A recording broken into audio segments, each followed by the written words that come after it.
So that should be all set. So let's give it a second. I'm sure some people hop in quick, but let's go ahead and do some introductions quick. I'm just going to go kind of across what I have on my screen here. First up, Dylan Parker.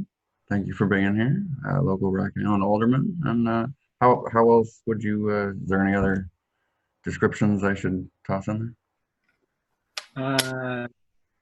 No, I mean that's one of the main things that I do. I'm hunkered down at home, full-time childcare now because the kids aren't in school. So that's what I'm doing these days.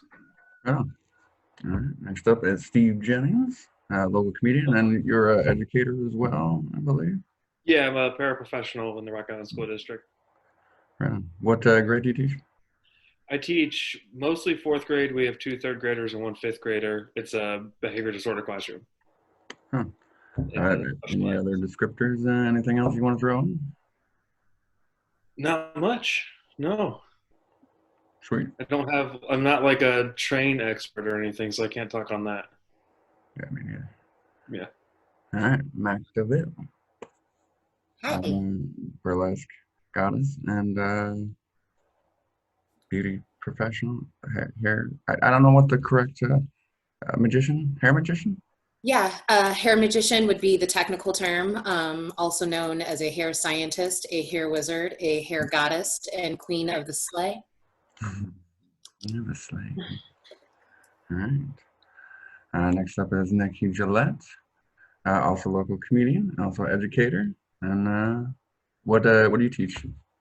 I am a K through 5, soon to be K through 6 art teacher for Davenport Community Schools, and I teach at Bluegrass Elementary. I know you also have Show Us Your Pokeballs, true? Yes. Which has been doing a lot of stuff lately. Anything else you want to throw in? Nope, that's pretty much all the things I do under this name. Under this name, okay. And we have Christopher Starman. Hello, good sir. I know you do all kinds of stuff here at Skellington Manor, and local comedian. And what else do you do? By day, I'm a boring office worker and inventory shipping, receiving guru, cross-trained. Right now, we keep things running. All right. Well, that's everybody, guys. So we're all local Quad City folk, and we all do all kinds of stuff here. We're gathered to kind of talk about how we've been doing throughout this whole quarantine and stuff. But first, we're gonna start with a lightning round because most shows end with a lightning round. So we're gonna start with one. And I've been drinking a lot. I think a few of our guests have been as well. So, cheers. Go. Yes, cheers, guys. Cheers. Some. Starman doesn't have a drink. Don't really drink. That's unusual. All right, so this first lightning round, what I'm gonna do is kind of go around and just get everybody's answers quick. You got like however long, 5-10 seconds to answer. And then I'm just gonna pick which the best answer is. And you win that round. And there is a grand prize at the end for the winner. Okay. Awesome. So first up, and I'll just go in kind of the same order. Actually, we'll do a rotating order. So I'll just call out a name first and you got to answer. So first up, question is, are you essential? Dylan. Well, my day job, no. I'm at home with the emergency FMLA leave, taking care of the kids. So I guess in their world, I'm pretty essential. But as far as like society, not so much. Mac, are you essential? No, not at all. There's growing. Stay on the hangers. My cat doesn't even really need me because he's a cat. So no essential. All right. Mickey, are you essential? I do strongly believe that I am essential, but because we work with a bunch of little wonderful children who are also blessed petri dishes, we have to be apart from them right now, and we miss them terribly. Steve, essential? I am essential only to the teacher I work for. because she does not understand technology. So I have to set up everything for the classroom. So other than that, no, I'm the least essential person on the planet. Good answer. Starman, are you essential?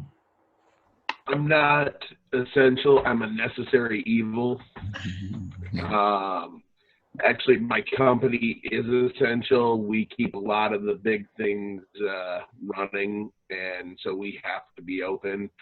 I'm only essential because I'm cross-trained and can do several people's jobs. Fair. All right, because of that necessary evil remark, you win that round. So that's 1 point for Chris Starman. All right, next up, what is your favorite word? Steve Jennings. Just any word? Favorite word? Twat. Ooh. And it's said like that too, not twat. Twat. Yes. All right. Yes. Dylan, favorite word? Wizards. I like them. I'd like to be one. They're pretty cool. Wizard, and you can be a wizard of anything, right? You could be a wizard of magic. You could be a wizard of woodworking. Versatile field. Starman, favorite word? Fuck, because it can be used as every word in a sentence. It can be a noun, a verb, an adjective. It really can be the most versatile word ever. Okay. Nikki? Kerfuffle is my favorite word because it sounds fluffy and adorable, and it's a really cute way to say big hot fucking mess. All right, yeah. Kerfuffle? Kerfuffle. Kerfuffle, okay. I was putting an extra L in there. Mac, favorite word? I was gonna say fuck, but Starman said that. I'm gonna go with cunt. I know most people hate that word, but I do so love it. Yeah. I do love that word. That's a close second to twat. That was Yeah. my second choice. Yeah. There's nothing that pisses a cunt off more than calling them a cunt. Exactly. Kind You of know? flows off the lips, too. Yeah. It does. And it's I all think in it's how like so you offensive though because it's so harsh. Like, cunt. Strong T at the Like, end. it's blunt. It's a very blunt word. You got to make it beautiful. All right, What do you well, I'm mean? going to award that Shave it? I don't know. the sort of pronunciation, the specific enunciation of what. Yes. Yeah, that's 1 point for Steve. 1 point. Least favorite word? Mac, go. No. No. Yeah, Good answer. good one. I don't like it. I don't like it at all. Nikki? Maybe. Ooh, The one up the no. Maybe is even worse. it Because is. maybe usually always means no, but it comes from the mouth of someone who is afraid of commitment. Yes. Yeah. Maybe. All right, Star.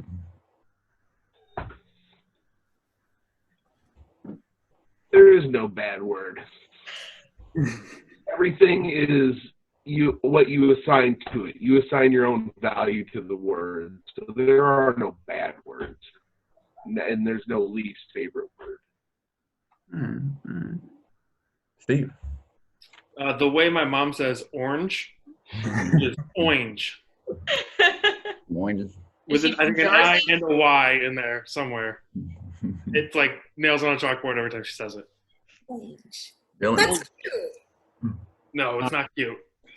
It's 2 words. I was going to say conspiracy, but really it's conspiracy theories. I can't stand conspiracy theories, especially in our current state, right? So conspiracy is one of my least favorite words. That's a good answer. Because that's a tough round. I mean, I want to go with Steve again for the pronunciation. And then, It's a good word. Yeah. Yeah, Steve. All right, 2 points for Steve. How many approximately rolls of toilet paper have you used since this all began? Starman. To me, I am fortunate that we started this process with the world of 3-ply, and my ass has never been happier. So I think our whole household has only been through 2 rolls since this shit started. Wow. And there's a pun in there. So we got that. Let's see what you did. Nikki. Honestly, like about the same as Starman, 2-3 rolls tops. Like, and we were also very fortunate in that we had a house party not long before all of the things started going downhill, so we were stocked up on toilet paper already. Dylan? Did you say me? Yep. Oh, sorry. Uh, We, at the commune here, we have a bidet. So I think I changed our first toilet paper roll just recently. So we're doing well. Nice. Conservative. Steve. Me 3, Ian, my roommate 4,726. Lot Guy of shit. more than anyone I know. Okay. Wow. He's sitting in the other room and he just said, "What the fuck?" We know who does the pooping in that house. Mac. Honestly, we're also a super fancy, bougie ass toilet paper having family. We also ploppy immediately before taking a shower so as to not waste it. I want to say we might have gone through a roll and a half, maybe. Nice. I gotta award that to Dylan for the bidet. Yeah, Baby. we had a bidet. Is that refreshing? It seems refreshing. Oh God, the one that we have, it's got a blow dryer, right? So after I was gonna ask, you have to dry off every time after, but if it has a blow dryer attached, I'm gonna Wow. browse to poop the next time I have to poop. a heated seat, it has an oscillating feature. It's the Cadillac of bidets, and I love it. Oh, That's amazing. That where is do I amazing. get one? Yeah. Luxury. for The internet. I got ours. All right. Next question. What turns you on? Mac. Humans. Humans turn me on. Oxygen. Okay. Starman. Everything. All of most things turn me on. Yeah, it would probably be a lot easier to make a list of what doesn't. Yes. Racism turns me off. Okay. Yeah, let's make that a dual question. What's on? What's off? I'm sorry, what? So we'll make that a dual question, both what's on and what's off. So pretty much anything. On is everything. Off is racism. All right, good. Good answer. Starman, on and off. On, probably the more wrong, the better. And off, I don't know that I found that switch yet. I think hate in any way, shape, or form. How about that? Steve. On, I'm a simple man. I just get turned on by a girl wearing Lisa Loeb style glasses. Who doesn't? I mean, just the sexiest thing in the world.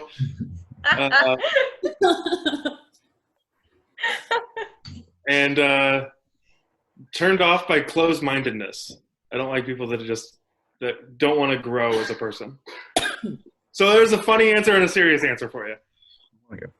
Yeah. Nikki? Did you say me? Nikki, on or off? Yeah, Nikki.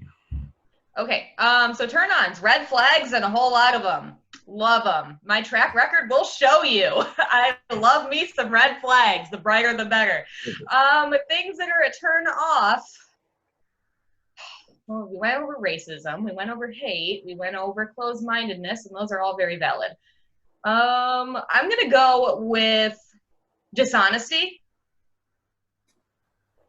Yeah. I'm not cool with you lying to me about shit. Can I have just a quick moment? Yeah. I want to show everyone. Look at those glasses. How could you not be hard looking at those glasses? It's right there. Dylan. On and off. The kids having a sleepover at grandma's. That's a turn on. The house.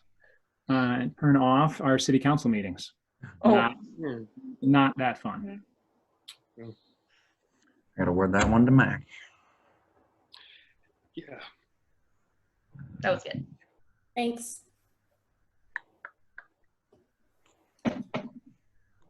Get some quick tally in here. Because this has been so many questions already. Steve's winning. He got 2 points. I can do it for you. Yeah, sure. Steve 2, Chris 1, Dylan 1, Mac 1, I think. Yeah. I'm a loser. No, you're You not. gotta step your game up. Huh? You gotta step your game up. I'm trying, man. You're coming in here with the weird pronunciations of colors and fruit and shit, and I can't keep up. Yeah. Can we talk about the news lady? Temperature. Temperature. Very phonetic. Yeah. They've even Good on given her for the enunciation. Temperature. That's like people who say comfortable. What profession other than your own would you like to do? Is the next question. I missed that. Sorry. So what profession other than your own that you're doing right now, what profession would you like to try? Steve. I want to be Anthony Rizzo for the Chicago Cubs. I know that's not a profession. I don't want to be the first baseman. I want to be first baseman Anthony Rizzo for the Chicago Cubs. Why? Yeah. He's a great dude. He is very charitable with his money. He makes a ton of money, but he doesn't keep a lot of it. He went to that high school in Florida, Stoneman Douglas or whatever, that got shot up, and ever since then has sent most of his paychecks to there. But also, I get to play first base for the Cubs. Cool. Yeah. Dylan, what profession? Firefighter. If I could just randomly pick one. I was invited by the Rock Island Firefighters Union to go to an event that the Illinois State Firefighters Association puts on, where basically elected officials from across the state get to have a day of seeing what life is like for a firefighter. And so they took us into burning buildings, and I got to wear the whole get up and went through some mock scenarios. And I think I'd be a pretty bad firefighter just because I'm kind of a smaller dude. I can't like lift people up and run out of burning buildings. But if it's just a fantasy, that'd be pretty cool. Yeah, that'd be a cool experience. Starman, what would you like to try? I don't know that it's actually a job, but when I was out in Hawaii, if I could find a way to snorkel all day. Snorkeler? Well, that you can make a job of that. I want to do that. Cool. Yeah, I've never been snorkeling. Nikki, what would you like to try? Writer. Yeah. I would like to try being a writer, specifically fantasy fiction. So stuff in the genre of Lord of the Rings, The Hobbit, all of those things I think would be really awesome to do. Mac, what would you like to do? I would be a sex therapist. I think as a nation, we repress so much of our sexual desires, and it just makes us into cunty little fucking psychopaths. So I would love to get down to the root of all of our parent discomforts and our sexual desires and just like let the freaks free. You are calling Steve out so hard right now. I know. I was thinking of Steve. I'm glad you picked that up. Do you think I'm a freak in hiding or something? Because I can assure you I'm not. Yes, Papito, you are. Yeah. Only one Yes, way you to are. find it. I can assure you. Next live show. Both Mac and Steve get half a point for that then. Cool. Cheers, Mac. Oh, yeah. What would you not like to do? What would be your least, like, fuck that. And we'll go in reverse, Mac. Childcare of any sort or kind, period, at all. Good answer. Yeah. No. Yeah. Kids not a fan of them. No. Mm-mm. Not for everybody. Nikki. They're sticky. Ugh. Kind of loud. What would you not like to do? What would suck for you to do, Nikki? I don't ever want to be a cop. They're not very well liked right now as a whole, and I don't want to risk getting shot every day. Fair. I think it was Starman. If we're going in reverse. I've had most jobs on the planet, and I would never want to be a call center employee. Why not? No one likes picking up the phone and hearing someone on the other end. Just in general, or just it's a telemarketer? Well, that too. I mean, how many of us really answer our phones? Never. I can avoid it. No. I have a lot of people calling me. It's kind of part of the job. Answering my phone and shit. All right. Okay. Yeah, fuck a telemarketer. Steve. Dylan's job. Yes. I think I could be diplomatic enough to be in local politics, but like you just mentioned, the phone calls and everyone trying to get my attention a lot would just drive me crazy. I think I would be good at parts of it, but a lot of it I would just absolutely hate doing. I'm glad Dylan's doing it so we don't have to. Exactly. Yes. It's pretty accurate description of the experience. Some parts you're pretty good at it, but other parts it's not fun. Yeah. Well, what, Dylan? What would you now want to do? Touche, Steve. Educator. You know, I mean, like I said, I'm here full time at home taking care of my kids, and I really miss them being at school, and I also know the frustration of trying to like teach them stuff, and that's from my own kids, let alone strangers. So your whole job sounds very Horrible. yeah, just defeating. Yes. It's defeating in a way, but it's very rewarding more than it is defeating. I'm gonna say, I get to color all day. I do too. Living proof, yes. Well, I'm going to give that one to Nikki just. Yes, pity point. Thank you. No pity point. Hey, cheers to pity point. All right. Well, this is the final lightning round James Lipton question. If heaven exists, what would you like to hear God say when you arrive at the pearly gates? If heaven exists, what would you like to hear God say when you arrive at the gates?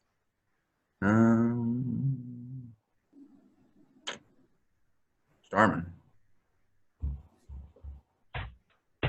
You did all right with what I gave you. Aww. Oh, wow. That is all. That was cute. It was really wholesome. I know. Wow. Gonna be tough to beat. Now I feel bad about the answer that popped in my head. In that case, Steve is next. Right in the pussy. What? Fuck her right in the pussy. Not fucking right in the twat.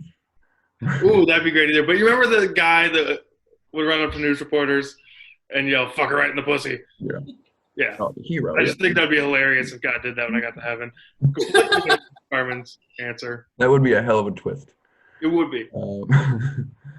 Mac. Fuck her in the pussy. Yeah. Starman ruined everything I had in me. That was perfect. I don't even know why we're still talking about this. Nikki. See, I'm gonna curb stomp God as soon as I fucking get up there if he exists and make him apologize to everyone for cancer and AIDS and poverty. Yes, bitch. Because this shit was bullshit, all right? Yes, bitch. That's true. That's good. And Dylan. Well, I envision myself floating up into the heavens and approaching the golden gates, and they swing open majestically, and there's we've been upgraded. All right, cool. So the gates open slowly, and the choirs are singing, and God comes out, and he says, "Roll for initiative." Damn. I was gonna give it to Chris, but that's. Dylan. It's Dylan. Sorry. It's Chris. It's Chris. Chris was cute. That's never a thing. Yeah, but Dylan had a D&D joke, and that's like topical. Good. Well, we got a real moment out of Chris. Like, I don't know what D&D is. I am so sorry. Well, all right. Yeah. So Steve and Mac are going Chris, and he's going Dylan. So I gotta get that's 2-1. Chris, you won that round. Democracy. I people. tried for you. I tried. Appreciate it. Nerds never win. Fellow I nerd. All right. That means love nerds. both Dylan and Nikki have 1 point. Mac has 1.5 points. Chris has 2, and Steve is our winner with 2.5 points. Cheers, everybody. Yeah. Woo. What do I win? I don't know. Roll with toilet paper. Respect. I had it I somewhere. thought there was a prize. There is a roll with toilet paper. Oh, I sweet. thought it was. You can claim overall, it but at after this apocalypse thing is over. Okay, cool. It's like rebanked toilet paper right now. We know Ian's shitting the house up. Yeah. He's shitting right now. All right. We got the lightning round out of the way. Let's I just kind of want to discuss how everything's been affecting you guys and all of us in your particular fields or lines of work or just, personal too. One of the first things I want to know is how have you guys been or what, methods have you been using to adapt or I guess evolve your methods of work now? Because I mean, obviously we're all having, Zoom meetings and stuff like that, but what, I don't know if you have anything as far as what you've been doing at your jobs lately. What's been different? So in the school district, and I'm sure Nikki can attest to this too, it's been completely upheld. We're doing everything online right now and trying to get ready to launch Google Classroom. We're trying to get it ready for next week in Rock Island. Nikki work in Davenport or Buffalo? What's your school? My school is in Bluegrass, but Bluegrass. I'm in Davenport schools. Okay. Yeah, so we keep getting a lot of different information about when we're going to be starting the online stuff. Mm-hmm. I'm working a little helping the teacher I work with get on and do a whole bunch of stuff that they want her to do because she doesn't know the technology. Other than that, I've just been trying to keep a routine and take it day by day. I can say we have done a couple on Google Hangouts. We've done a couple of reading lessons with a couple kids, just kind of testing the water, see how it works. And the other day, we were doing a reading lesson with one of our students. He's a 4th grader, and we asked him to go get a book from a different room, and he got up to get the book, and he wasn't wearing a shirt. So, Surprise! yeah, online learning is going great. What Echoing Steve, yeah, we are also transitioning to doing all of our learning online right now and having tons of online meetings, all of our professional developments on Google Hangouts. And like this week, all the teachers and staff had to get trained in Google Apps and things like that. So we had to complete like a 12-hour training program online. And it's kind of insane and stressful. And I'm thankful I'm fairly tech savvy. But a lot of people I collaborate with in the district, like they are not. So I'm trying to help them get through stuff. And I started a YouTube channel for all of my art lessons that kids could do in grades like kindergarten through 8th grade. So that's been a thing I've been sharing out constantly. So but it's weird to teach to a screen and not to kids. I miss that. But Yeah, my classroom has been crazy this year, and I actually am missing it. I'm missing it a lot right now, which I didn't think I would. But we were actually in the middle of our spring break in Rock Island when news hit that they were going to be closing for another week, and then it was a week after that, and now it's till the end of April. Yeah, so were we. We had like just started our spring break. Yeah. what are the kids? That's what I was kind of wondering because I have kids, and what do kids think of all this? Like, what are their reactions? Like, are they scared? Are they just treating it as every other day or our kids, I don't know. I don't know what Steve's school or what his kids are doing, but I know like my building's kids, they miss us. They want to come back.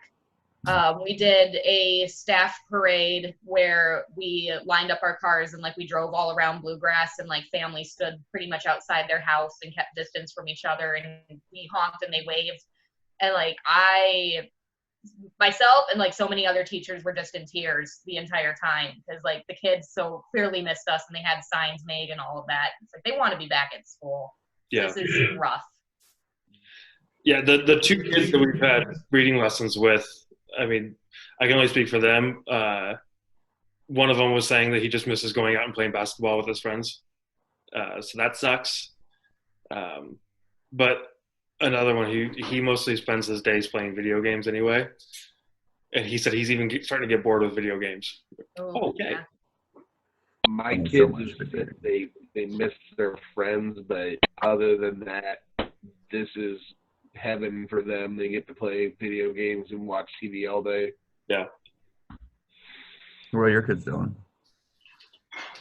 Well, the 3-year-old, she usually goes out to grandma's, but she's not doing that now. So, we try to keep a routine here. She's young enough that it's not a huge difference. However, our 10-year-old, we're doing like the online e-learning that the Rock Island School District rolled out. Are you, sorry to interrupt, are you doing the choice boards? How is that working for you? Yeah, so we're doing the choice boards, and it pales in comparison to a full day in school, right? Right. Pick 4 of these assignments out of 10 to do a day, and he just does them in like 10 minutes and just like, Right. blah, blah, blah, okay, I'm done, So They're so generic that they're very simple and quickly done. Like we were looking at them with one of our kids the other day, and on Google Hangouts, I can kind of present and show my screen and walk them through all like the different things they can do. And he saw one for the kid that I was with, saw one for physical ed, and he's like, "Ooh, what's that?" And it was like, pick a word and act that word, spell that word with your body. Just like, yeah, it's not, it takes 2 seconds to get the assignment done. Yeah. And then it's like, all right, I'm going back to my phone. Yeah. But he also is feeling the effects of being stuck in a house all day, every day. What grade is he in? I missed that. 5th. 5th? Okay. Yeah. He obviously misses hanging out with friends and doing something other than, same boat. Like, getting tired of playing video games. If 10-year-olds can do that, it's just sort of, you can tell that they're ready to not be in a house. Yeah. Not do so much of the same thing for so long. Yeah, exactly. But otherwise, It seems like the kids are getting as stir crazy as us educators are. Okay, that's what I was kind of curious about. Yeah. As far as other areas, how's like the political realm been as far as I'm sure you guys are doing a lot more, obviously not handshaking. That's been a thing. We're talking about not shaking hands anymore. Bocce. Right? Yeah. Are we going to veto that, we think? I have no idea. The political side of things, it's like a combination of being very busy, but not busy at the same time, right? Like, all of these businesses are forced to shut down, and I'm Facebook messaging, calling, texting all of the owners and people in the community, my constituents, and saying, how can I help? But then the reality is, like, we can help very little. The city has unrolled out some programs to help, some grants, and obviously the federal and state governments are rolling out loans and things like that. We're trying to do what we can to keep people afloat, but a lot of it's just kind of like, there's not a lot that we can do about it. So one of the main things that I keep thinking about that probably is not front of mind to a lot of people that aren't in municipal government is the fact that this is going to wreck our budget. The city of Rock Island was not exactly financially solid prior to this.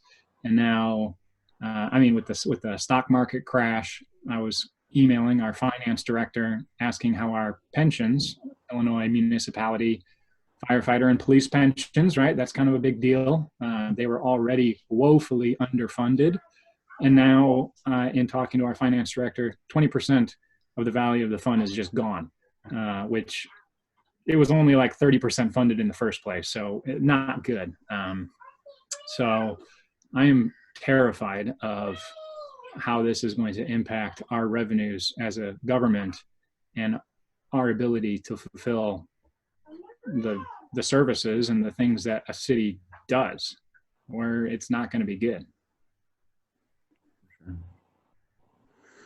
So how do you guys recover from that? Yeah. What do you guys do to get back on at least semi-solid ground? Well,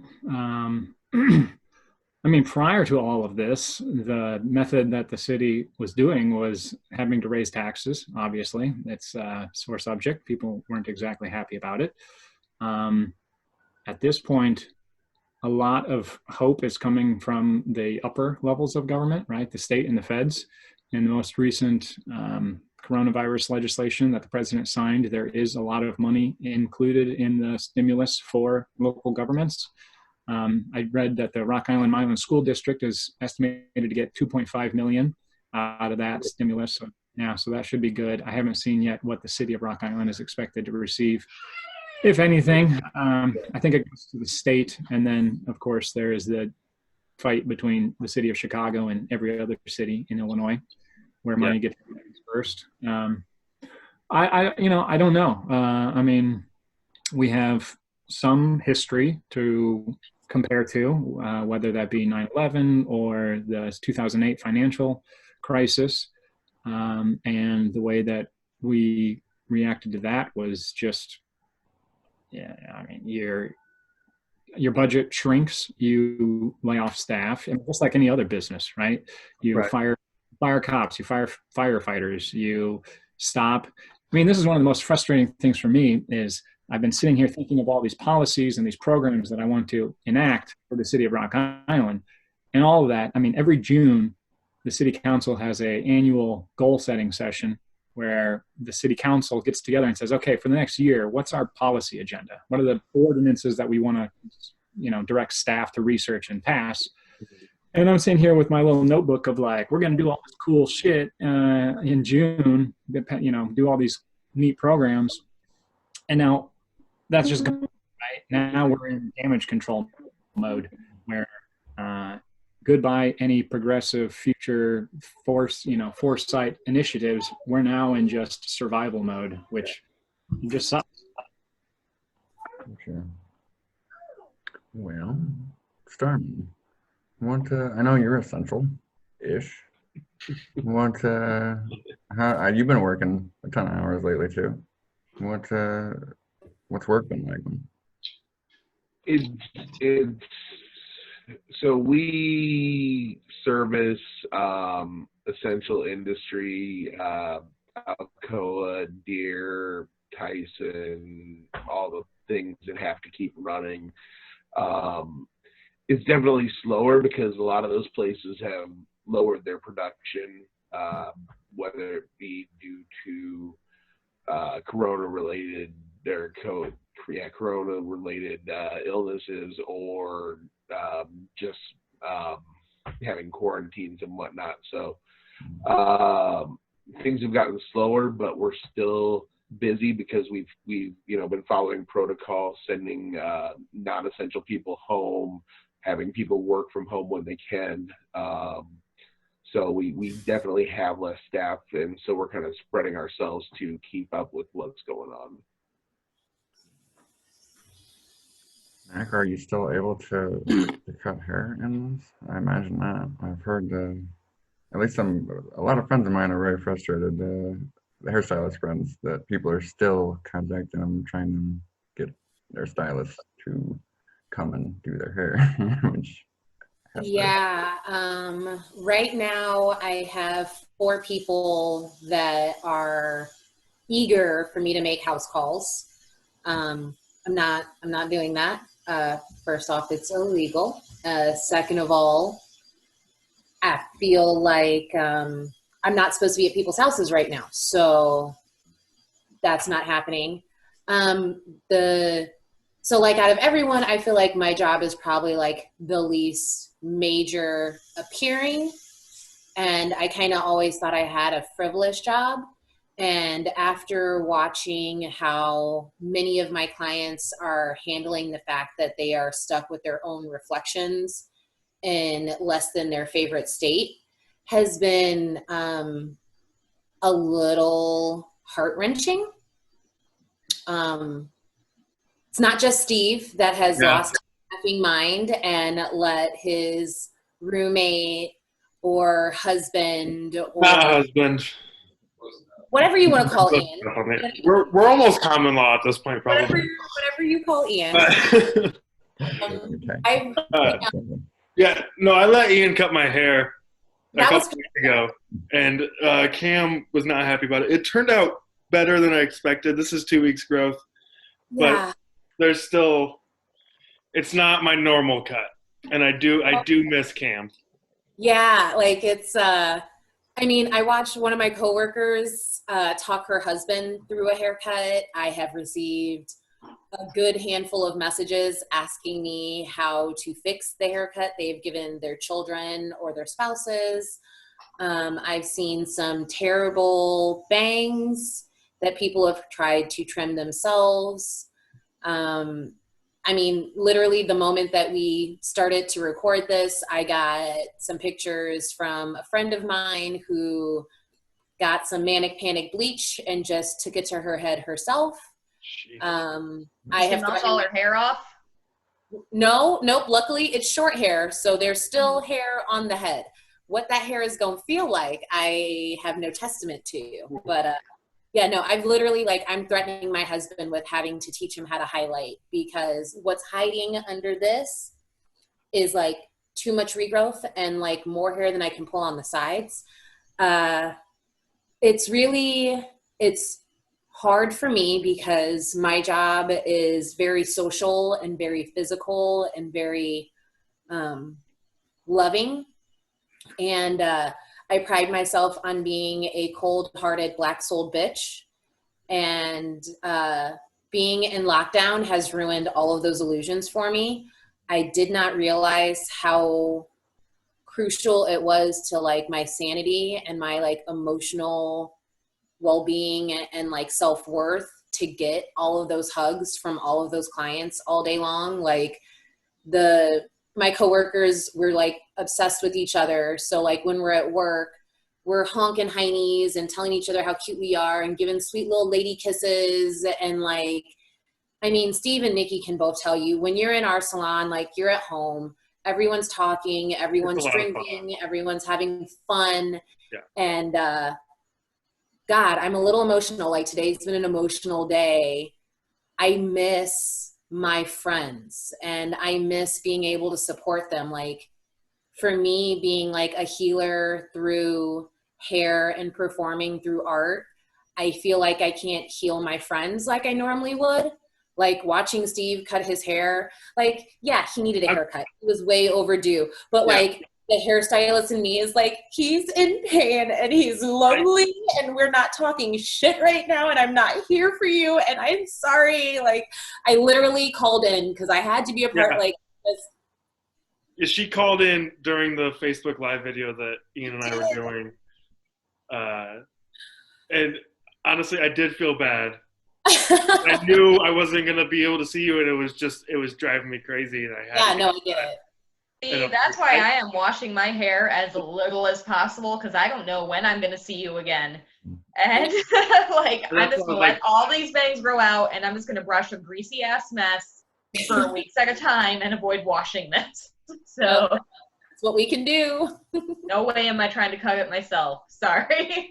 No, you can't cut your own hair. Oh my goodness, bless my heart. No. Cam, you should be, because I honestly, before I came up with the idea to let Ian cut it on Facebook Live, I was just going to not shave it off, but buzz it. You don't have the head for that. I know I don't, but I also know I'm not going anywhere right now.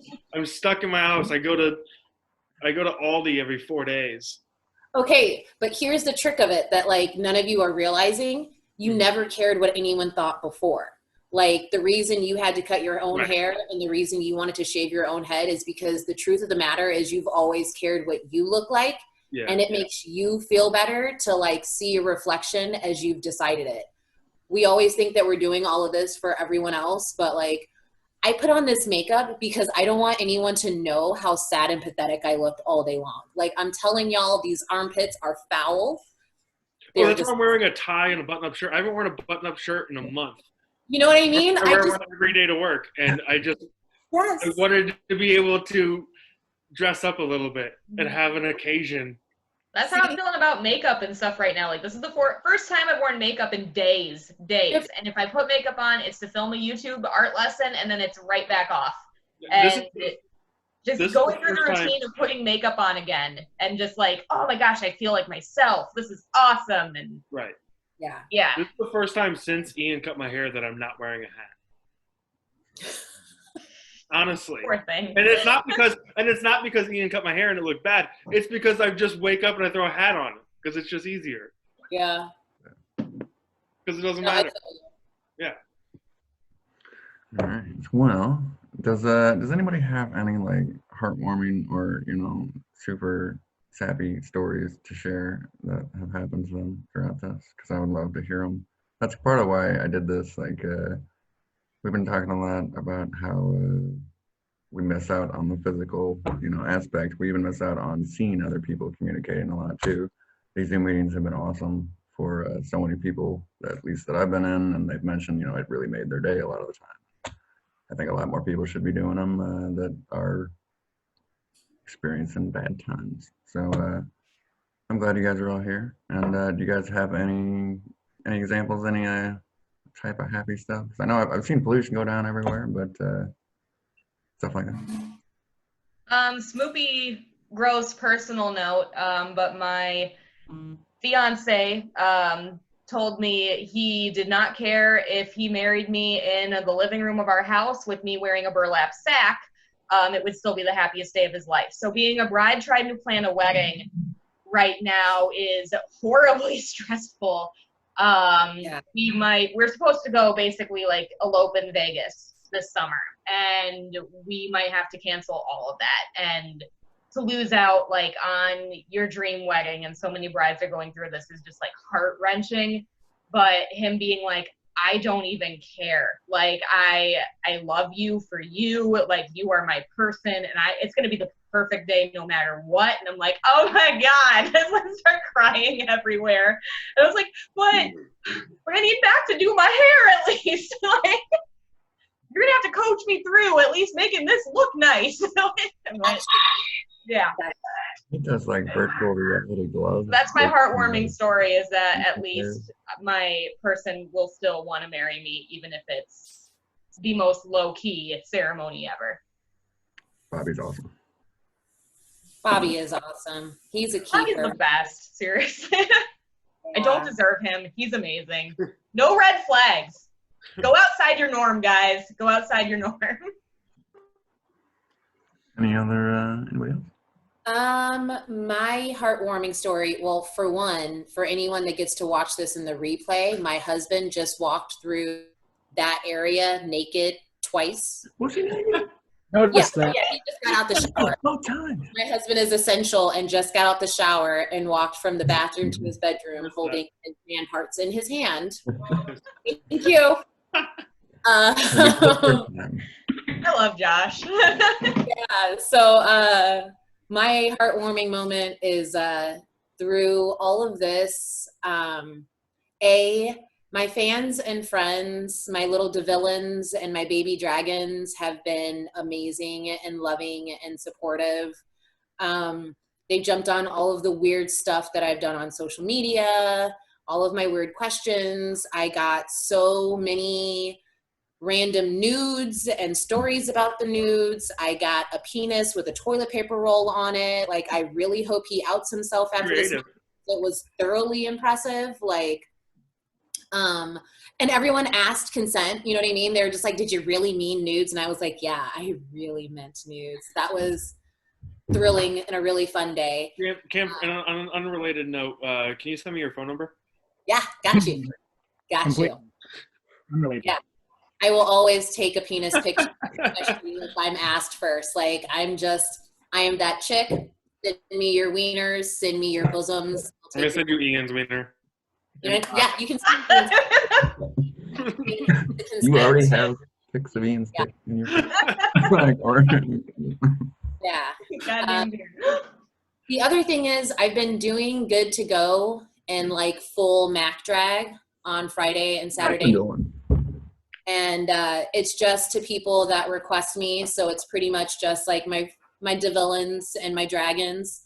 And so I actually got to see some of like my most favorite people from a distance, and just like that little moment of being like Big Booty Judy, Anthony O'Leary, like just Veer, like Kim.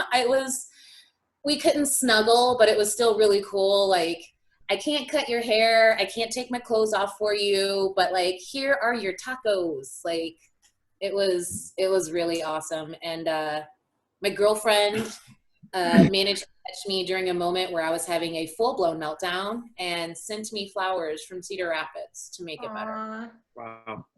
Yeah, Kind of it flowers. was cute. Any other? What kind of flowers were they? It was like a mixed arrangement, so I don't really like Variety roses. pack? Yeah, but it was like a springy pink and yellow lilies and cute things, and yeah, it was gay. She messaged my husband to get the address, and they like conspired against me to deliver me flowers. Wow. Good I know. conspiracy. That was you like though. No, she knew that already. My husband's here now. Anybody else got? Oh, he's Hey, wearing a Josh. shirt. I wanted to be on this whole conversation tonight, but I just got off work now, so I didn't know she was going to be on it. So when I turned it on in the parking lot driving home, I was like, yes. Episode 2, you, Mike Jasinski, Josh Kahn. I don't know who else we got, but I think there's somebody else signed up. So. Yes. Jenny wanted to. Oh yeah, Jenny, because Jenny was supposed to be here tonight, but had a bit of a sore throat, I believe, or something. She's been Poor sending Clay. on the socially Hope she's distant feeling fest. better. Yeah, I hope she's feeling better. Oh, I got two. You got two. All right. One, like Steve was saying, I go to a lot of meetings doing the alderman stuff, right? Many evenings out of the week, I'm going to neighborhood association meetings, or I'm meeting with this group or that group or whatever, and I can't go to meetings anymore, which is Sorry, guys. I like, got to be right back. it's been a great breath of fresh air, just not having to do any of that, where I can just be at home. I've remembered that I enjoy cooking, and so having the time to just do whatever I want to do versus what things I have to do. And then my second thing, going along the same lines there, talking about Zoom meetings and everything, since the shelter-in-place orders, I have a regular Dungeons and Dragons group that I play D&D with, the Dude Questers, and we're playing online now, which is pretty fun. We're playing more than we usually in like normal circumstances. We play, I don't know, like twice a year or something. It's just so very sporadic, but now we're playing twice a week, every Wednesday and Saturday night. So, I mean, it's a nice social interaction where I'm not at home. Well, I am technically at home, but it's my social relief that I get to sit in front of a computer and talk about wizards and orcs with some good friends. So it's been really fun. Yeah, it's been cool how we've, like, a lot of us have found or been able to find silver linings or ways to stay connected with everybody, and it's been awesome. Mm-hmm. Well, that about wraps up the second thing. I don't know how much extra time they gave me on the Zoom meeting, but if we want to stick around and keep talking for a bit. Can I? Sorry, I had to go pee real quick. Oh, you don't apologize. I missed Dylan's heartwarming moment, and I'm really sorry about that, Dylan. It's all right. I talked about playing D&D with Ian, so. Oh yeah, I've seen and heard that. I want to say my heartwarming thing real quick though. Yeah, We have sure. So I'm still getting paid for my job, even though I'm not working. The school district had said you're still getting your normal paycheck, so you don't have to worry about that. Plus, I'm getting the stimulus thing. So I have decided to finally, after years and years and years of putting it off and considering it, I'm going to get a dog. Cool. Yeah. I put the deposit down last week, and they're gonna make it this summer, and I'm gonna get it this fall. It's gonna be a Great Dane noodle, which is a mix of a Great Dane and a poodle. I don't even know what that And, means. Breed a it's gonna dog, be my but little buddy. It's great.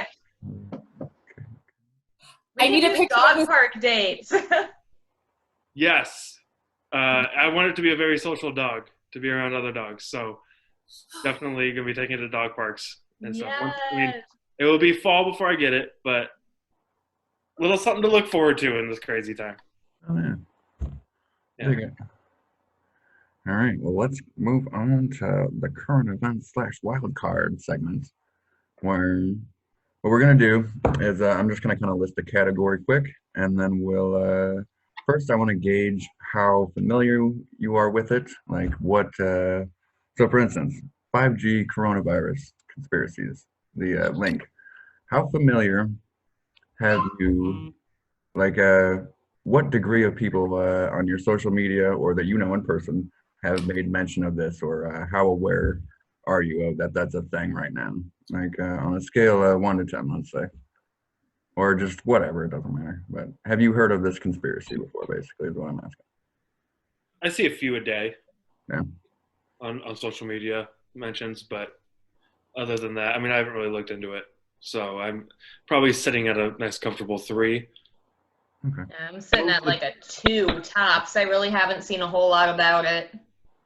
The posts I see about it are usually mocking the people that believe in the conspiracy. Same.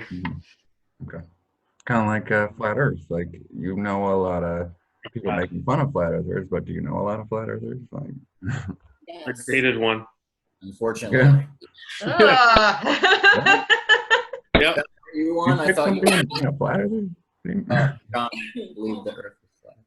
Red flag, Steve. Red flag. I know. And the sad It's thing so is, attractive, right? Like, the sad thing is, I flags are continued to great. date her 3 months after she had said, "Hey, this video about these flat earthers made some really good points, and you should watch this video." And I sat there and watched the video, and then I continued to date her for 3 months Yes, you did. after that. Yeah, Yes, Wait, you was did. Nobody. yeah, it was. Nikki. Apparently, red flag, like your color, red flags. Red flags. Yeah. Yeah, They all look gray. I get it. Mhm. yeah. I've been seeing a lot of it lately, and it's scary.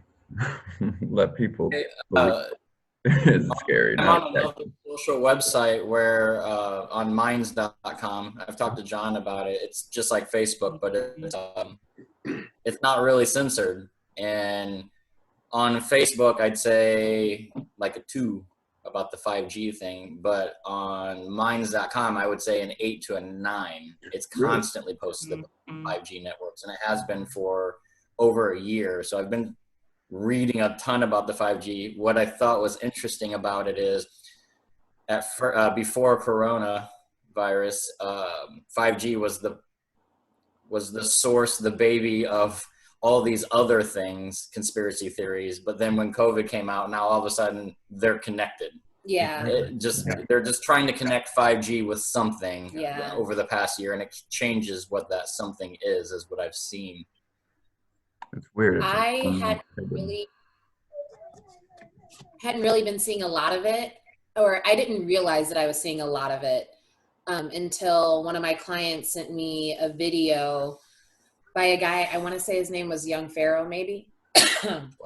Black Pharaoh, Young Pharaoh. I don't know. Handsome young black fella. But particularly within the Black community, there is this belief that the 5G is a way to get us to think that we've got the coronavirus, so that we go into medical centers, and when they give us either the vaccine or any kind of treatment, they can slip in something that in fact gives us coronavirus. Because we're ethnic, we're DNA more related to monkeys and dogs. And because of that, the coronavirus recognizes that in our DNA. So if we get it organically, our bodies fight it off better, or just doesn't respond to it at all. However, if they can give us the 5G, and make us think that our lungs are filling up with water, we'll go in and we'll get the shot, which will actually give us the corona that will kill us.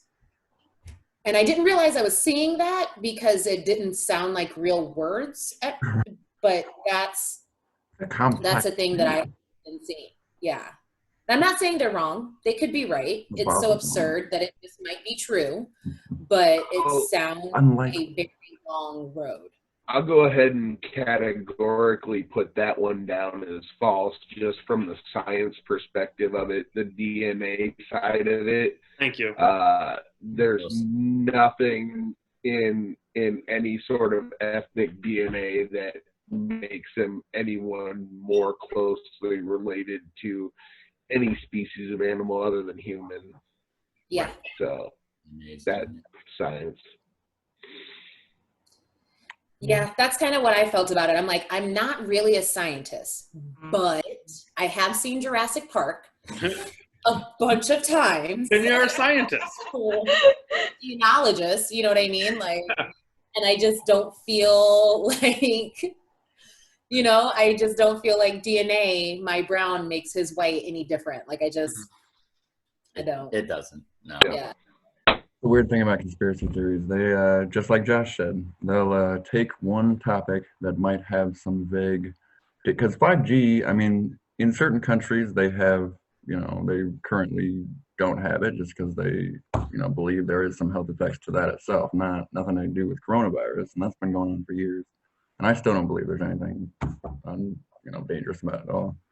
But they've been going on for years, and conspiracy theorists will take one idea, attach something that might be plausible or have some kind of, you know, thing they can point to as a danger, and then it spreads from there.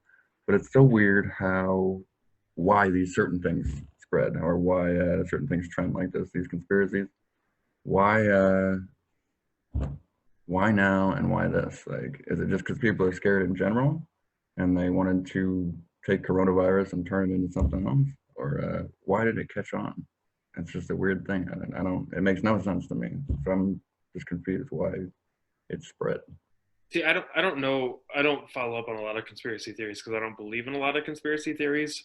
But I saw that movie about flat earthers, and they got a lot of their information from 2 or 3 big people that were really putting it out there.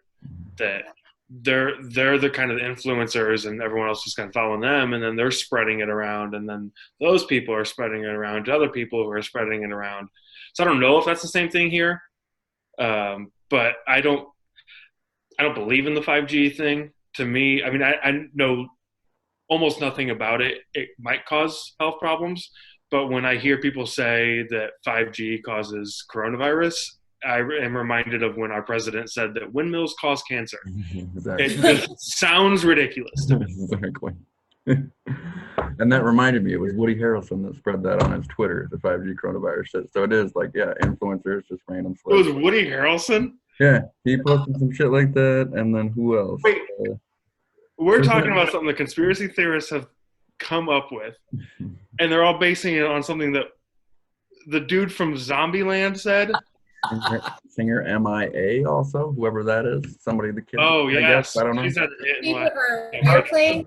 Are these people that believe in the conspiracy, or people that originated the conspiracy? They just spread it on Twitter, I believe. They helped popularize it. They heard about it and said, "Oh, this has got to be true." Well, that sounds believable. 5G Corona, yeah. I should tweet about that. How many countries have 5G currently? A ton of them. Like, So I mean, like 5G cell service. What, 4, 5? United States, England. I said couple they're of the, setting it you up know, in countries, aren't they? No, I just made that up. Let me check. But they're not in like Costa Rica or Puerto Rico or like that. And how many countries have coronavirus? Pretty much all of them at this point. Yeah. 5G's not. Well, So yeah, if you're following the logic of coronavirus being caused by 5G, you would have to have 5G in all these places to give everyone coronavirus. Yeah. logic. We're trying to apply logic onto conspiracy theories, which Right. It's like mutually exclusive. You know, being my experience being a part of government, right? I mean, I am an elected representative for a municipal government, and that really sheds a lot of light on conspiracy theories, or at least shapes my perspective on conspiracy theories. I mean, so I've been an alderman for like 3 years now, and I'm still learning you know, about how the city government works and different things that are going on. I mean, it's just, these are vastly complicated systems. And I'm just talking about like a government here, let alone a technological thing like 5G. You have the technology itself, like the physics and the science. You have the regulators, the part of the government that are verifying and saying, is this safe? Is this not safe? These are such complex monsters that hundreds, if not thousands of people are working on trying to harness the technology for us to use, that to think that one person armed with YouTube would be able to like understand that is just, it's unrealistic. And so when I, with my 3 years of experience in a municipal government, when somebody comes to City Hall during a city council meeting and starts talking and complaining about something that the city is doing or is not doing, like 99% of the time, it's just simply they don't know, or they don't understand, or the city hasn't communicated exactly what we're doing, right? Like people will say, wow, you know, you did this. And it's like, well, actually that's the school district's property, that you need to go talk to the school board, or whatever the case may be, right? Like these are just woefully complicated things, and it's unrealistic to assume that we can dedicate enough time to become experts on everything. So, you know, you either go down two paths. One is you don't trust it because maybe something happened in your life, or you're just, you know, generally a distrustful person, and so your automatic response is, that's the government, it must be bad. Or you are a, you know, more trusting person that believes that we have reasonable systems in place. And even though I may not understand 5G, I am assuming that the systems in place are sincere, and that they were working to make sure it's safe and working and all that good stuff. And so that's the two paths. You either just kind of say, well, I don't really know anything about 5G, but I'm going to trust that the professionals in charge of this do. Or I don't know anything about 5G. I don't trust those guys. There's something going on here, right? That's my thing too, is everyone that I've seen post anything about this 5G conspiracy, it's literally just them posting about it. I have not seen anyone posting any kind of articles from any scientific journals backing up their claims. There's no. They're lying, man. I know, and that's like I tend to believe in scientists, right. Which I wasn't always that way. I was born and raised Catholic, so I had to kind of myself realize that science is the correct thing. Scientists don't just lie about stuff like that. They don't. There are so many checks and balances in science. They have to. There's so many steps in their process before they do anything or publish anything. Correct. And we lose track of the scope of things, right? Right. There have been clear examples of technological or scientific medical abuse in history, right? There have been times when people have been subjected to, you know, take this shot, and it's good, you know, it's just a test or whatever, and it infected them with syphilis, or you know, we've had these examples where you can justifiably say, maybe we shouldn't trust everything that somebody is saying. Then you kind of lose track of the scope, right? Like we have 5 examples from history where the medical community has betrayed the trust of the public out of the millions and millions and millions of other tests and developments that have occurred. You kind of, statistically speaking, you're far more likely to get hit by a car than die from coronavirus being infected by 5G or whatever. Right. And that's how I feel about anti-vaxxers too, but that's a different rant for a different time. Yeah. No. I was going to interject. I think honestly what like we really dug up on is if it's a true conspiracy theory, they also believe that the government is after the small man. And if like those small countries don't have 5G, it can't be connected to the corona, right? Because there's no money there. And the big man always goes after the small man, and then all those small men are safe, so like it can't be connected. We solved that problem. Right. All right. Well, Kind of going back to your original point on conspiracy theories too. I think conspiracy theories tend to follow fear and our inability to handle things as they are. They have to be bigger than what they are. So if you look back in history, like obviously 9/11, there's plenty of conspiracy theories around that. There were plenty of conspiracy theories going around when Japan attacked Pearl Harbor. You know, a lot of people said that was an inside job. And so these things tend to follow. The most logical answer for 9/11 is terrorists didn't like us. They learned how to fly planes. They flew them into buildings. That's the most logical answer. But some people can't accept that that is what happened, that we failed as a government to find those people ahead of time, to stop them, to let them get on planes. So rather than follow the logical path, they have to create a story to make it bigger so they can accept it. Yeah, create a bigger monster than the one they can obviously see. Yeah. Yeah. Because, I mean, if it's something on a grand scale like Pearl Harbor or 9/11, it's hard for people to believe that, oh, that was just an attack.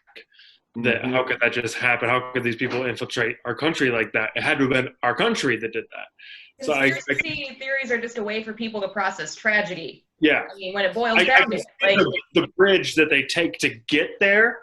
Mm-hmm. But the end result, I'm always just like, no, it's not. That's not a thing. Yeah. Yeah. However, 9/11 was an inside job, guys, right? Like we know this. 7-Eleven? Yeah, no, It had to be us attacking us because we're too strong for that. Like, come on. I've been through today. There's no way. We had to light the fuse that would lead to so much economic problems and a war that cost so much money, and that would eventually lead to the housing crisis in 2008, and that all led to this and coronavirus. See, I just made up my own conspiracy. I believe all of this goes back to 9/11. Steve's right. This is 9/11 all over again. Yeah. Yeah. Bernie dropped out of the race. What do we think about that? About what? Bernie dropping out. Oh, Bernie dropping out. Yeah. I'm not surprised, but I'm still sad. Yeah. I was talking to my mom about this like yesterday, and it's just we had so many amazing Democrat candidates, and we still went with the shittiest option. Yeah. Like it's just like, and my mom made this like really interesting point where because she liked Yang and she liked Warren and she liked Bernie, but she feels like candidates like Yang, like the boomers, are not ready for someone young. They want old guys. And the whole problem is like boomers are still the majority of the voters, or at least like that last generation is. And she brought up like they're always going to put old men in power, at least until they die off. And then the end of her generation and our generation is going to come in and start saying like, hey, we can bring these more like young people with more like progressive ideas in, or these older people like Bernie with really progressive ideas in. But we had to go with the fucking old guy again. He's a loser. Like, I mean, Bernie's old too. Let's be honest. Bernie's well, yeah, no, that's what I'm saying is like Bernie's old, but he's also really progressive. Like, yeah, he hasn't been accused of sexual assault either. yeah. Yeah, not yet. You know, his platform has stayed consistent. You got the nomination. I know Yeah. Doug has a lot of thoughts on this. Oh God, yeah. Where do I start? On Bernard Sanders. Full name. Yeah. Oh yeah. He's my boy. 2016 taught me a lot. I was pretty heavily involved in Bernie's campaign back then. I was a delegate to the DNC, if anybody remembers that, to Philadelphia. And that was prior to me being more formally involved in political systems, right? That was before I ran for city council, before the other political stuff that I've now gotten into. But you know, being at the convention and the emotional, frankly, I was heavily emotionally invested in Bernie's campaign in 2016, and losing it now in 2020, I was very guarded. I mean, I obviously was involved and did my part for the campaign, but the emotional part of it, I was much more guarded this time around. You know, obviously wanting him to win, but not allowing myself to be as devastated as I was last time. You know, I have a lot of thoughts on Bernie dropping out, and like, you know, talking about what do we do, the Bernie or bust thing, the vote for Biden because he's better than Trump, whatever. There's a lot of things going on. Why did Bernie's campaign not succeed again? Blame it on the boomers, blame it on different demographics, whatever. I have tried to be conscious as a white male to like listen to those that are not like me, that went with other candidates, right? That voted overwhelmingly for Biden. We have to be mindful of our own echo chambers. And, you know, like, obviously with my politics and the people that I like to hang out with, like this chat group here, it's pretty obvious that the people that I hang out with are going to like Bernie Sanders too. And so then when I see in the news that Bernie Sanders is losing the race, I look around and I say, well, what the hell? Everybody that I know likes Bernie. Yeah. Then we start getting a conspiracy thing again. Then you start saying, oh, well, the DNC rigged it or whatever. And I don't want to get into any of that. But my point is, we need to be mindful of our echo chambers. And even if everybody that you know liked Bernie, there are a lot of people out there that like Biden for whatever reason. And I have tried to be mindful of listening to those people as opposed to A, telling them that they're doing it wrong, or B, like, you know, writing them off as whatever, you know. And so, I don't know. I mean, the Bernie campaign in 2016 motivated me to run for city council in Rock Island, which I succeeded at doing. And again, I think that's my biggest takeaway. I mean, that's been my biggest takeaway from Bernie's campaign from day one, is that it's not just these hashtags, not me, us, or whatever. If we want to see the instrumental change, the fundamental change within our systems, then, you know, we got to fight for it. And there are massive systems at play that end up with these results, right? Like, campaigns work in a certain way and political systems work in a certain way. And we're not going to win them by not learning how they work, just like a scientist learns how a molecular system works, or learning how a teacher teaches, or whatever.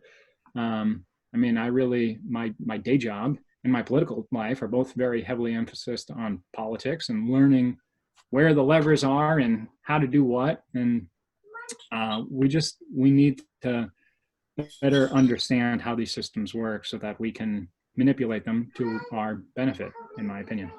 Yeah, I really understand what you're saying about the echo chamber thing, because not only do I'm social media friends with a lot of people that share the same opinions that I do, but even I just recently moved to Iowa and was able to caucus for the first time in my life this year. And at my precinct, Biden wasn't even viable after the first round of voting. The four candidates that were viable were Bernie, Warren, Pete, and Amy Klobuchar. So I thought that night, I mean, that's the first caucus of any of the caucuses or primaries. I thought that night, oh, Biden's fucked. Biden's gone. Because I was even talking to other people that were at different precincts, and they're like, yeah, Biden got almost no one. So to see that we're, as a state here in Iowa, we're stuck in our own little echo chamber, that even though we didn't go for Biden and we're supposed to be first and supposed to kind of predict where the primaries and caucuses are going, it didn't end up that way. But I want to ask you Dylan, because you mentioned 2016 and 2020 on a strictly, because you said it was heartbreaking in 2016, and then you were more guarded this time. On a strictly candidate versus candidate scenario, which one was harder for you? Bernie losing to Clinton, or now Bernie losing to Biden?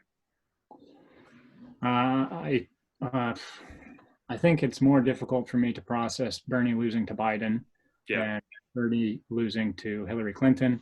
I don't know. Again, trying to be conscious of my own echo chambers. I look at states like Michigan, where it went overwhelmingly for Bernie in 2016, and then maybe not overwhelmingly, it was pretty close, but anyway, it went for Bernie in 2016, and then Biden in 2020. Like, all right, before I say what I'm going to say, I don't like the "if you didn't vote for Hillary Clinton, you're a misogynist" or whatever narrative. But I really think that we need to be a little sensitive or introspective or reflective. I don't know whatever word you want to use, but why is it that there were plenty of Michigan, and I'm not picking on Michigan specifically, but why was it that there were North Carolina was another example. Right. Why is it that when it was Bernie versus Hillary, Bernie won, but then when it was a man versus a man, Bernie didn't win again? What changed between the two races? And obviously 4 years changed, but there's, right. I think in politics, it's very reflective of everything else that we know about life, where we are woefully lacking in self-reflection, that everything is simply just, display some image or whatever, right. Instagram generation, all that good stuff. And we need a lot more ugly self work. And, I don't know. That's I do think it's a misogynistic thing. I honestly do. I think that's why Warren didn't do as well with her campaign. I don't think we can write it off. Yeah, exactly. I will say, because I caucused for Warren. I was torn between her and Biden, or her and Bernie. Sorry, definitely wasn't going Biden. I was torn between her and Bernie, and I didn't make up my mind until I was literally walking into my precinct. And that was because I work in education, and I just thought her education plan was more overarching for the schools and for paras, which is what I am, than Bernie's was. And that was kind of where I made my final decision. But I honestly thought she would do way better than what she did. I'm not political at all. I'm one of those conspiracy theorists that's like, they already know who's going to win and they're just putting this show on for us, Yeah. But I will say most of my world, the last few elections have been primarily focused on the female candidates. And I don't know if that necessarily speaks to the fact that I am surrounded by women most of my day. But even like on my social media, I would feel like a lot of my minority friends were definitely rooting for what appeared to be the underdog in the like social status race versus the people that might have been a little bit more focused on the target of like what's going on with their country. I do feel like there's a lot of like voting and caucusing and just like general speaking when we can identify our own shortcomings in a candidate versus what they're actually doing. Like, I really feel like a lot of Americans gathered behind Trump because of his lack of eloquence, because of his lack of formality, because he no longer does the parlor talk and all of those things. Like, his availability to them was so much more real. They could all envision themselves sitting down and having a good old, talk with Trump and understanding the words he was using because he wasn't coming from a political professional stance. So, I mean, I honestly, I feel like just Bernie raising his voice and being so like booming with his speaking speaks to a lot of those Americans that feel unheard. Whereas a lot of Warren's things, even though she was a female, she was very poignant and like she seemed to really stay on a lot of the topics and like let those things speak, and not so much about the fact that she was a woman. Like I feel like when it comes down to like voting, she didn't make it about her being a woman candidate. Yeah. Unless there was the one moment in a debate where she said the only two people on the stage that have beat a Republican incumbent in the last 30 years are the women. But that was the only time I heard her mention her gender at all. Yeah, absolutely. However, her followers were obsessed with that fact. And again, I feel like I almost wish we could do elections as like this blind, voiceless, like physical, personless, historyless thing where it's just like yes or no. Here are all of my news, here are all of my topics. You get none of my history. You get none of that preconceived thing. I feel like we'd have a better chance at like electing people that actually reflect the overall American image. I do wish that people voted more on platform than personality. Yeah, agreed. Yeah. All right. I'm gonna go pee now. Well, let's. All right. Yeah, here we go. Hey, Josh. Hey, guys. So we talked about this for a bit earlier, but handshaking, should we get rid of it entirely? The act of shaking another person's hand? Because that's what Dr. Fauci said. He was like, you know what? You should just never do it again. As long as we don't have to get into the high five, I'm fine with it. I'm more of a high fiver than a handshaker. Well, okay. Mm-hmm. I don't know. What would we replace it with? Well, I don't think we need to use from the shoulder down. It doesn't need to be used at all. I'm not a handshaker. I grew up with a father who handshakes everybody. I have these massive hands, and I shake hands. They're like, "Oh, you have a good handshake." I'm like, "Yeah, that's my dad." But I don't like shaking hands. To me, for me personally, it feels like a personal thing. Like I give John a hug. Every time I see John, I give him a hug. But like if I shake his hand, it feels more intimate. For some reason, Yeah, you're right. It's like it's your hands. Like I understand the business transaction. I understand the history. I've read the history of handshaking and why it's a thing. But I mean, what's with like why not eye contact? And be like, man, hey, thanks for doing that, and just walk away. Like it's not awkward, but we've made it awkward because there's a handshake. Yeah, that's why I'm glad you mentioned it's more intimate, because that's kind of the first thing I thought of when he said, "No, you probably shouldn't ever shake hands ever again." And so there are other ways you can spread way more germs that affect other kinds of intimacy, not just sexual intimacy, but just any kind of person-to-person contact moving forward. If we can't shake hands, what can we do? Eye contact, nod. Elbow Which is fine, because I don't like people touching me anyway. So yeah. Like if we're face to face, and when I think about like your body, not like sexually, of course, but when I think of a person's body, like your hands touch everything, right? Right. So in my mind, for me to touch your hand is an intimate thing because I'm trusting you. But that's what the handshake was created for in the first place. Spit in your hand, shake the hand. You're touching your hand because you're showing this trust, this amend between two people. And I get that, but it's also completely unnecessary at the same time. I don't see why we need to do that anymore. Agreed. Fuck yeah. I shake a lot of people's hands, and I don't know. I mean, it's a nice way to end. Like, it's a social, like, the conversation is over, or, hello. Like, it's not necessarily just a thing. It's a cue when you're communicating with people that, like, okay, we can both be done with this conversation now, right? Whereas if, like, you have eye contact, it's just like you both look at each other and it's like, do you have more to say? Do I have more to say? If I shake your hand, it's like, good job, nice to meet you, whatever. I've often wondered, is that a very like American thing?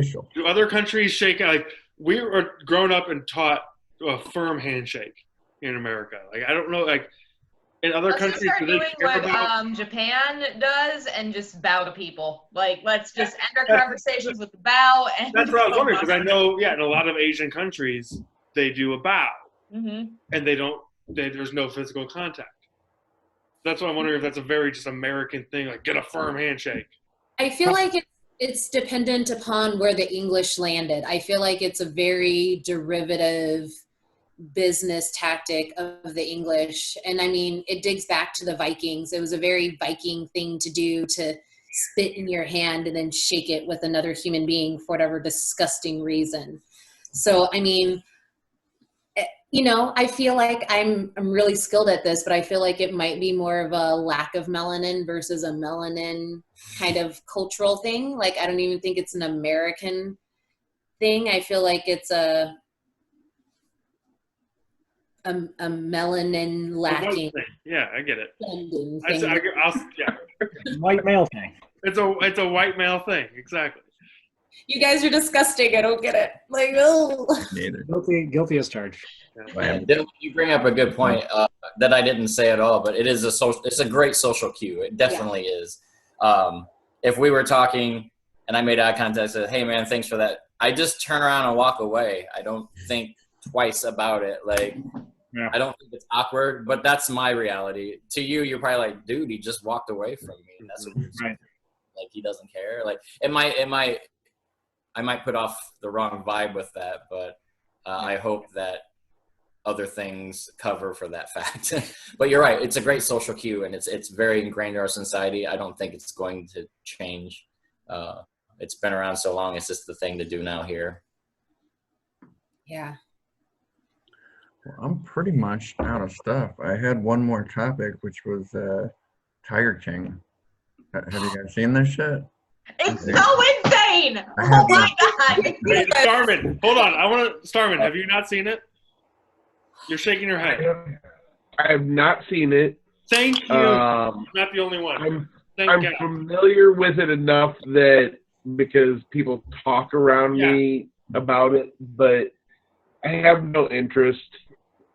I know it's crazy out there. I don't need. I've met meth heads. Yeah. I would have watched it if 8 out of 10 of the Facebook posts I scroll past weren't about it. Yeah, I feel like I've already seen it all. It hit Facebook before I had a chance to watch it, and it took over Facebook, and now I'm at a point where I'm like, I don't give a shit about the show. Yeah. I'm not going to watch it because I know everything about it. I made a meme that said I wish people took the coronavirus as seriously as they take fucking Tiger King. Yeah. And actually, I said King Tiger just so people would look at it to correct me. Yeah. Yes.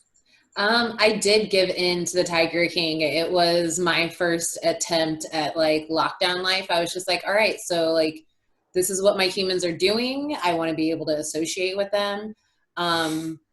It was absolutely a waste of however many episodes. It was a really drawn out way to say some people have too much time and too much fucking money. Yeah.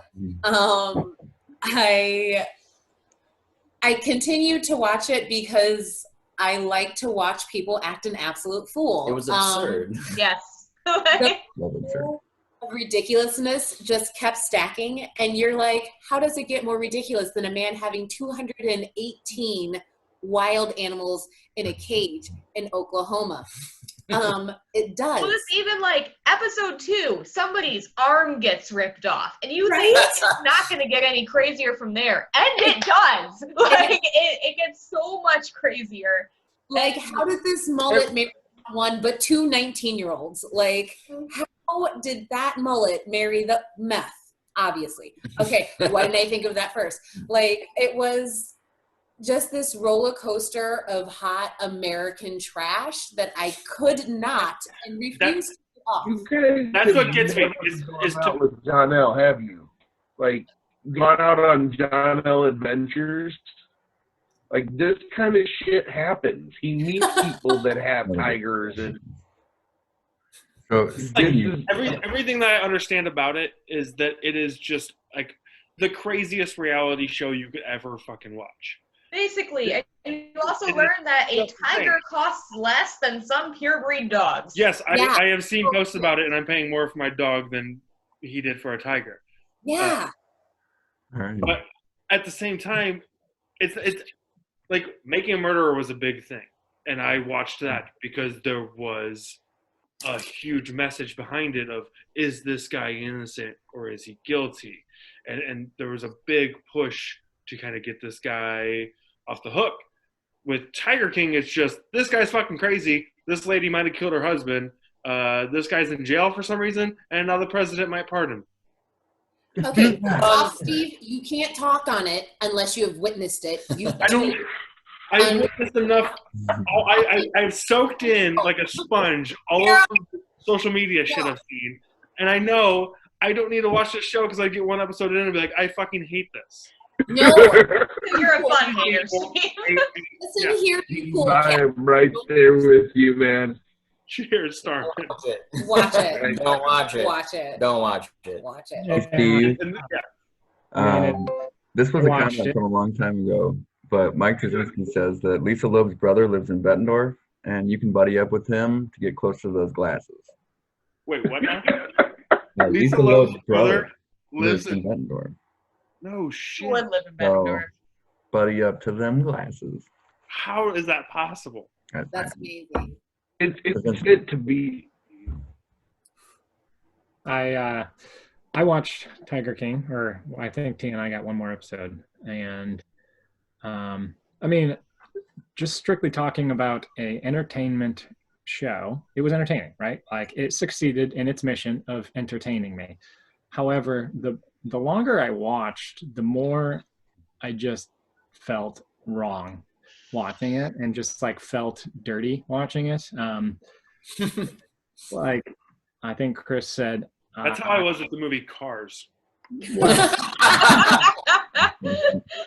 I mean, I've known meth heads. I've seen people go down that rabbit hole, and I really can't stand people that can't take responsibility for their own action, blame everything on other people, that like always have some excuse for something, that just are careless and disregarding, and I just, all of the characters were like, these are horrible human beings, and they pretty much represent everything that I try to teach my children not to become, and they deserve everything horrible that happens to them. And so,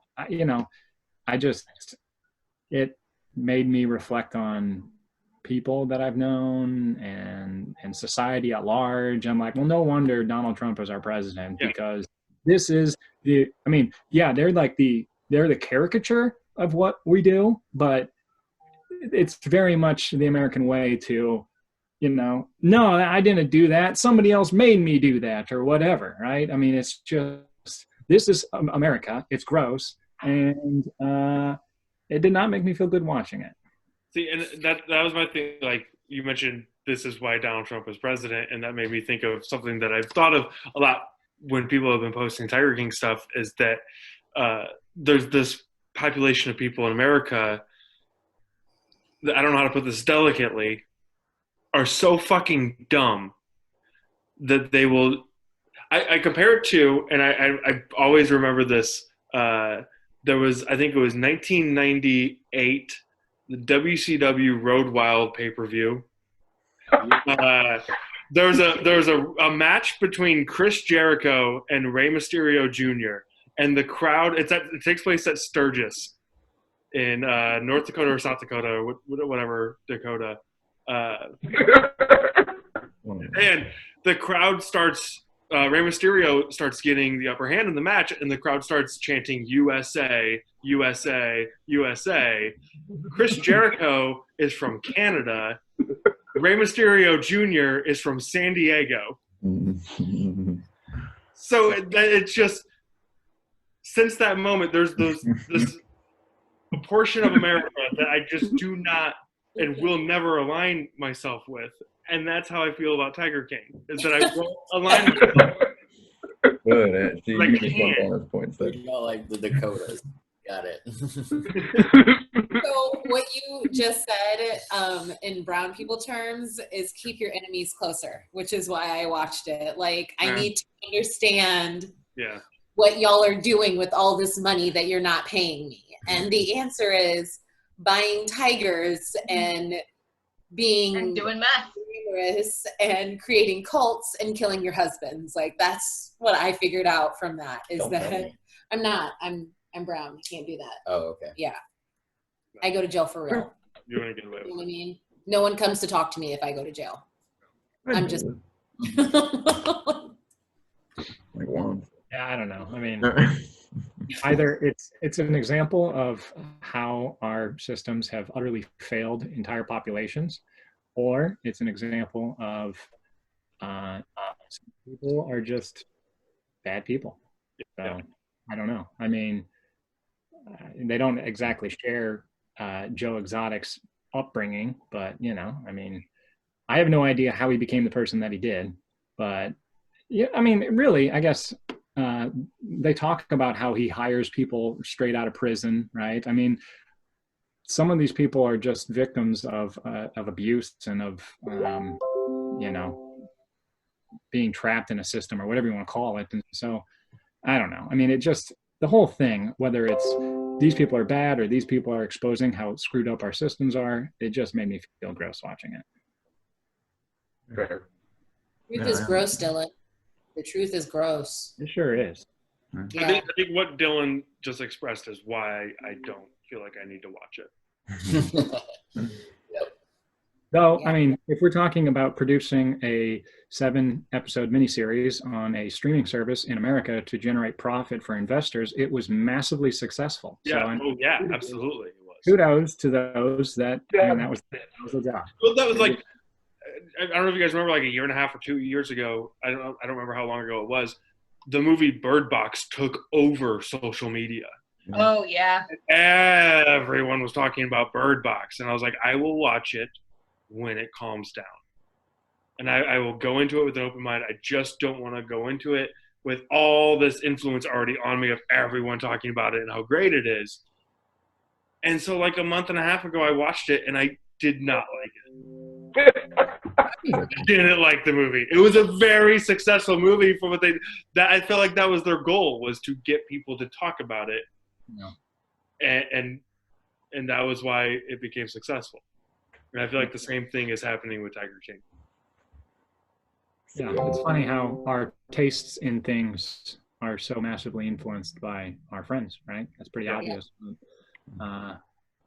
You know, maybe we would have different perspectives on Tiger King if it was some obscure show we found on, what's the independent TV station? I don't even remember what it is now, but you know, Who yeah, watches TV? yeah.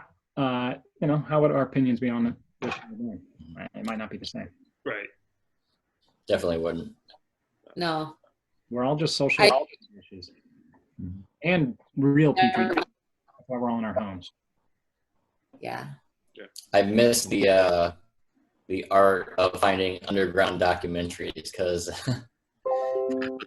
on Netflix now. I'm like, well, that sucks. I thought I had something interesting, and now it's just Netflix. Yeah. They're harder to find these days. Well, do you guys have any other questions for all of us? Because I'm out of shit to talk about. So, yeah. If you guys got anything, It's you'd usually how the show ends is when the host is done talking. That's what happened. Yeah.